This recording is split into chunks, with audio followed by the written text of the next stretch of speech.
जे हे जे युद्ध त्रेतायुगात घडलं त्या युद्धाचे आपण शिलेदार आहोत। या कलयुगात जसा आमचा जन्म त्या रक्तासूर पुत्र चेटकोबाचा वध करण्यासाठी झालाय तसा तो याआधी प्रत्येक युगात झालाय। पण असं का? प्रत्येक वाईटाचा शेवट करण्यासाठी चांगल्याचा जन्म होतो आणि त्यालाच आपलं प्रारब्ध म्हणतात। शिवा आणि शक्ती म्हणजेच आई आदिशक्ती आणि महादेव ते एकत्र आले की अर्धनारी नटेश्वराचं रूप प्राप्त होतं आणि तेच रूप चेटकोबाचा अंत करणार।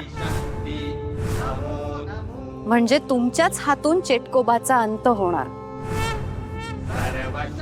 आई आदिशक्तीला लवकरात लवकर ही लढाई संपवायची। तो रक्तासूर पुत्र चेटकोबा प्रिन्स आणि भद्रावती यांचा शेवट करण्याची वेळ जवळ आली आहे।